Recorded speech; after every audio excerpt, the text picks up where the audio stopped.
একজন সাহাবী, তার নাম হচ্ছে ওয়াইস বিন আমির। ওয়াইস বিন আমির ওয়াইস বিন আমির রাদিয়াল্লাহু তাআলা আনহু সম্পর্কে রাসূল সাল্লাল্লাহু আলাইহি ওয়াসাল্লাম বলছেন, হে আমার সাহাবীরা শোনো, ওয়াইস বিন আমিরের থেকে, ওয়াইস বিন আমিরকে আল্লাহ ক্ষমা করে দিয়েছে।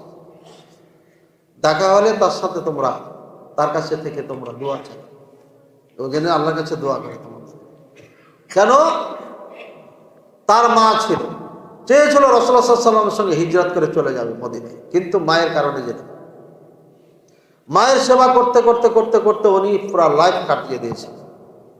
রাসূলুল্লাহ সাল্লাল্লাহু আলাইহি ওয়াসাল্লাম তার নিদর্শন বলে দিয়েছেন, যে তার নিদর্শন হচ্ছে তাকে কুষ্ঠি রোগ হয়েছিল, ওই যে সাদা হয়ে যায় যে শরীরে, এই সাদা হয়ে যায়।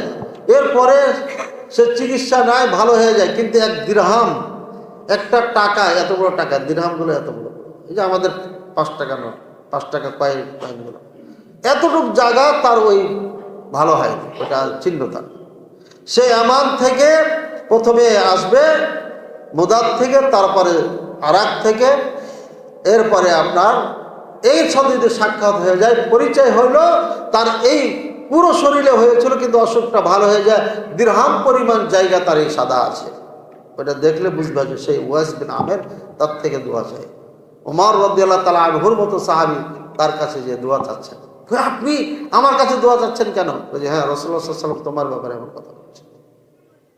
সুবহানাল্লাহ। কিসের জন্য? বিহুসনি সাহাবাতিকা বিউম্মিকা, তোমার মায়ের সাথে তুমি ভালো ব্যবহার করার কারণেই এই ফজিলত তোমার আল্লাহ তাআলার নিকটে। বলেন সুবহানাল্লাহ।